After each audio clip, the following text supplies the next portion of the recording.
The Cleveland Browns offensive coordinator Tommy Rees just sat down for one of the most revealing press conferences of the entire season. And what he said about Shedeur Sanders is absolutely fascinating when you read between the lines and understand what's really being communicated here.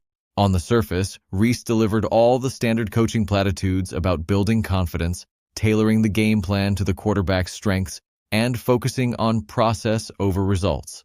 But if you listen carefully to his word choices, his tone, and the specific examples he references, there's a much deeper story being told about where Shedeur stands in Cleveland's quarterback hierarchy and what the future might hold for this incredibly talented young signal caller stuck in one of the most dysfunctional situations in the NFL. Tommy Rees opened his comments by discussing the fundamental philosophy of working with young quarterbacks, and his approach is actually pretty sound from a coaching perspective.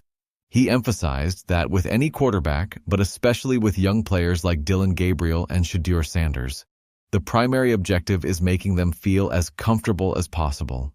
That means pulling from different avenues, incorporating concepts they've been successful with in the past, integrating plays they're confident executing, and building a game plan that breathes confidence into them the moment they hear the play call in the huddle. That's textbook quarterback coaching, and there's nothing controversial about that approach. Every competent offensive coordinator in the NFL operates with similar principles when developing young quarterbacks. You don't just throw them into the deep end with a completely foreign system and expect them to swim.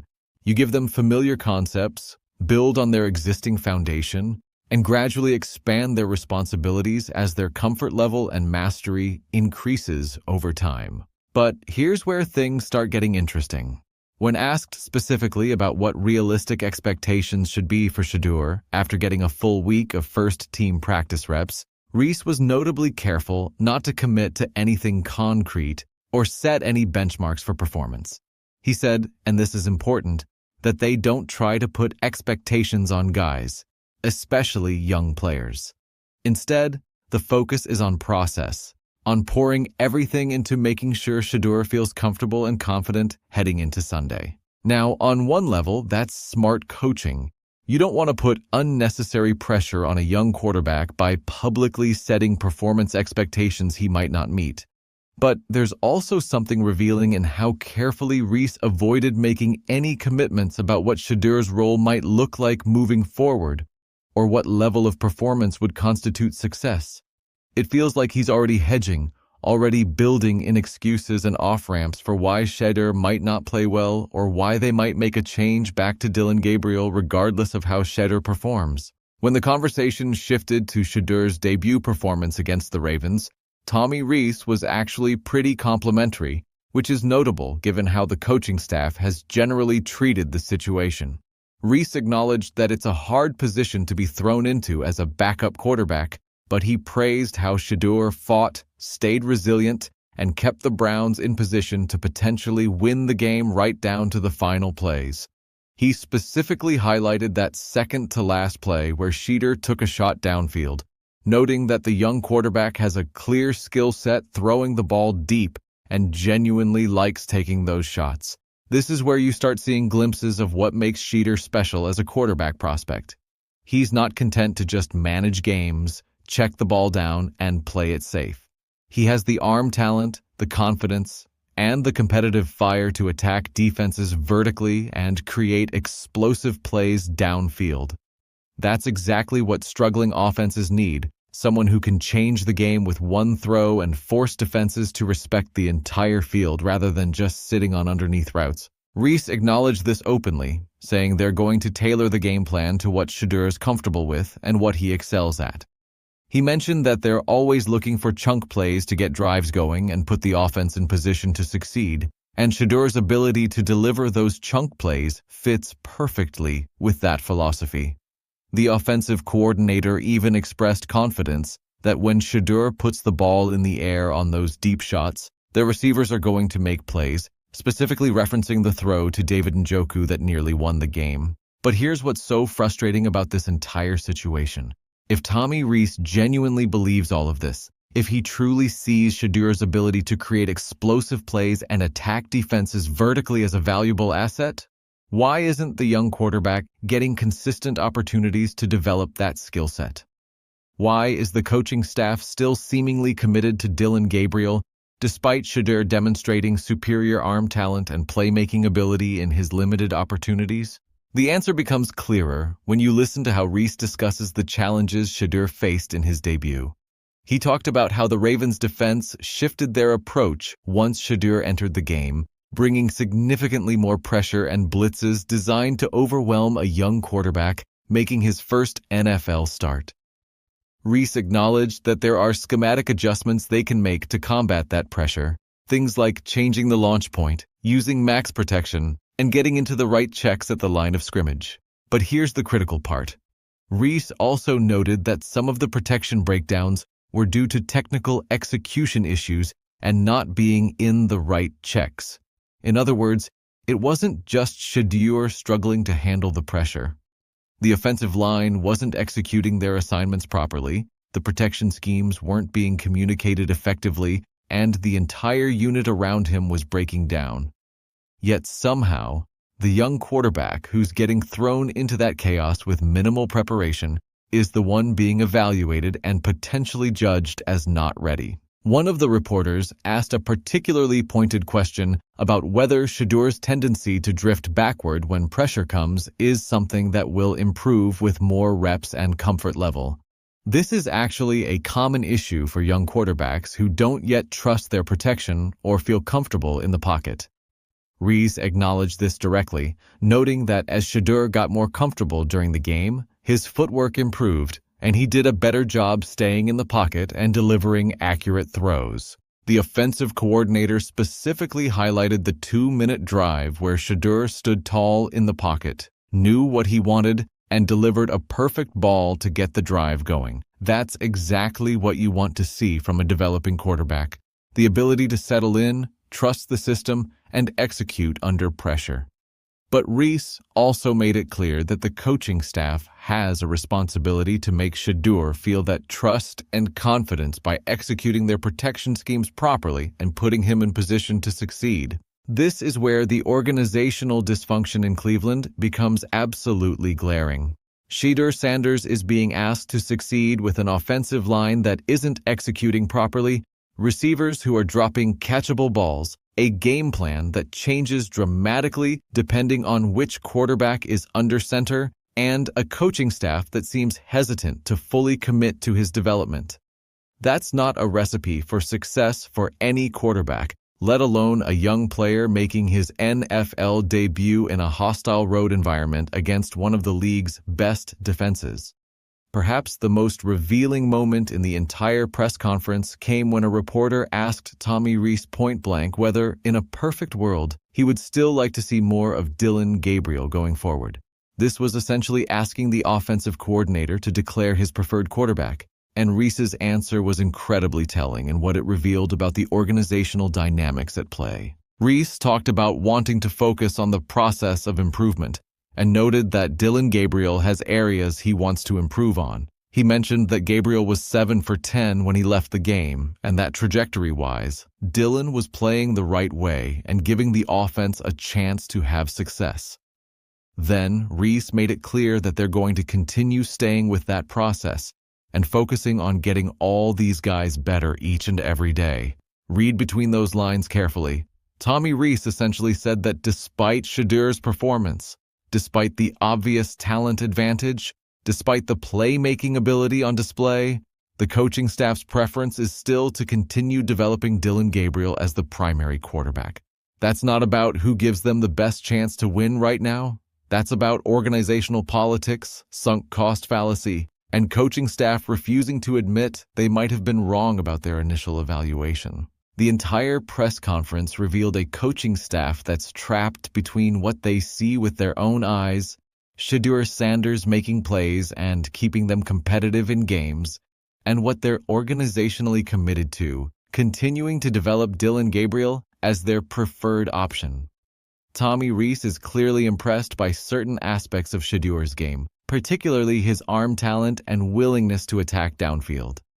But he's also carefully managing expectations, avoiding commitments about future playing time, and consistently deflecting back to process and development, rather than acknowledging the obvious talent disparity. One particularly interesting exchange came when discussing the deep shot to Njoku that nearly won the game against Baltimore. Rees talked about how they had run the same concept earlier in the game. Dillon Gabriel had checked it down for a modest gain, and they decided to come back to it later because they liked how it looked against Baltimore's coverage. When Shedeur got his chance with the same concept, he didn't check it down. He attacked vertically, trusted his arm, and nearly delivered a game-winning touchdown. That right there encapsulates the fundamental difference between these two quarterbacks. Dillon Gabriel is playing it safe, taking the checkdowns, not putting the team in position to lose, but also not creating the explosive plays needed to win. Shedeur Sanders is taking calculated risks, attacking defenses, and creating opportunities for game-changing plays, even if it sometimes results in incompletions or mistakes. For a Browns team that's been offensively anemic all season, which approach gives them a better chance to actually score points and win games? Rees also addressed the brutal reality that Cleveland's offense ranks dead last in the NFL in first down production, averaging barely over 4 yards per first down play. That's absolutely catastrophic for an offense because it means you're constantly in second and long and third and long situations where the defense can pin their ears back and attack. When you can't create explosive plays or even just solid gains on first down, you're putting your quarterback in impossible situations where they have to make perfect plays just to sustain drives. The offensive coordinator acknowledged that there are probably multiple reasons for this failure, including missed opportunities in both the run game and passing game. But here's the thing. If your offense is this dysfunctional, if you're failing at the most basic level of moving the football on first down, maybe it's time to try something different. Maybe it's time to unleash the quarterback with superior arm talent who can create chunk plays and explosive gains that actually move the chains and put the offense in manageable situations. Throughout the press conference, Tommy Rees kept coming back to the same themes, making Shedeur comfortable, tailoring the game plan to his strengths, building his confidence, and focusing on the process.